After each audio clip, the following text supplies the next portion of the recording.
Kita semua dipanggil untuk menjadi murid yang membawa berkat bagi semua orang.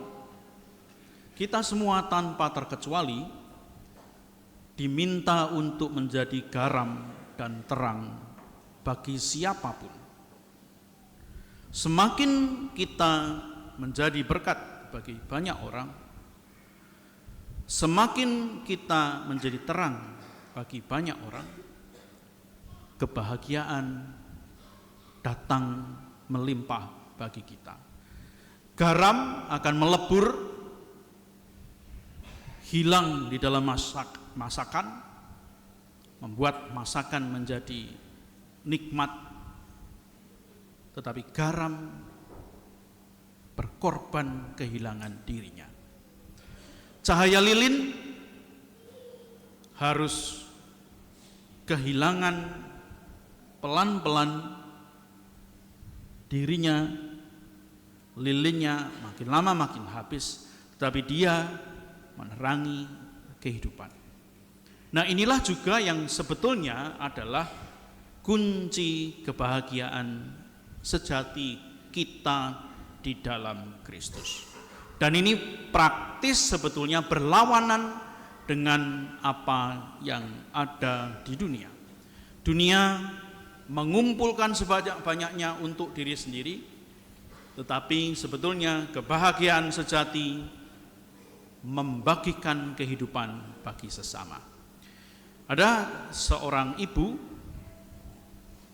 nenek penjual sayur, Anda nanti bisa browsing, tidak di Indonesia, di Taiwan, penjual sayur di pasar, dagangannya sederhana sekali, tetapi selama 50 tahun dia membagi uang yang dimilikinya untuk anak-anak yatim, untuk rumah sakit 7 miliar. Maka tahun ini dia ditetapkan sebagai 100 orang yang berpengaruh di dunia. Nah, ini teman-temannya dari 100 itu pemimpin negara, CEO perusahaan besar, tetapi ada satu penjual sayur. Nanti Anda bisa lihat di Taiwan ada seorang ibu penjual sayur. Kita tidak perlu menjadi penjual sayur, kita tidak perlu juga sampai uangnya dibuang 7 miliar karena memang nggak punya. Jangan ngambil uang tetangga. Ada seorang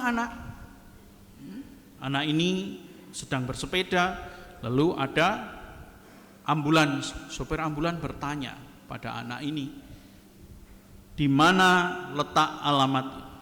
Anak ini dengan semangat mengayuh sepedanya dengan cepat mendahului ambulans ini untuk menunjukkan tempat itu. Nah, dua contoh ini menjadi kekuatan bagi kita bahwa kita pun bisa menjadi berkat bagi banyak orang. Bacaan-bacaan hari ini mengantar kita untuk berani keluar dari kenyamanan kita. Yesaya sungguh, ini Yesaya itu 1000 tahun sebelum Yesus, sungguh mengharapkan bahwa kita betul-betul menjadi berkat bagi semua orang. Karena disitulah bangsa akan menjadi mulia. Kita diukur bukan berapa mobil, berapa rekening, tetapi berapa kali kita membantu sesama. Paulus lebih singkat dan lebih tegas lagi, supaya imanmu jangan bergantung pada hikmat dunia. Tegas sekali. Kalau kita masih mengukur dari hikmat dunia, inilah saatnya bertobat.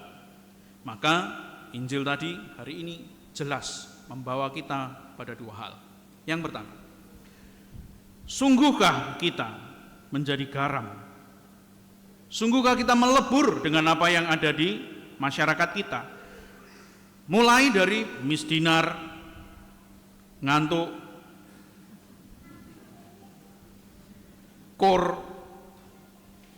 kita semua dipanggil untuk menjadi berkat apakah apa ya yang bisa saya lakukan untuk sesamaku hari ini? Apa ya yang bisa saya doakan untuk sesamaku? Bukan malah menggibah. Lektor, pemazmur, apakah kemampuanku yang bisa aku bagikan bagi banyak orang? Mungkin isi dompet sedikit bisa, mungkin bisa membaca, mungkin bisa menyanyi. Tetapi bagaimana kalau tidak? Kita semua bisa tersenyum. Masih bisa tersenyum? Senyumlah sebelum Anda harus dipaksa tersenyum. Bapak saya 7 kali stroke. Ya. Terapinya itu di kaca, cermin. Kenapa? Ini diperintah dokter untuk tersenyum. Sebelum Anda diperintah dokter untuk tersenyum, tersenyumlah. Tadi saya berjalan di sini, saya senyum begini, orang malah melototi saya.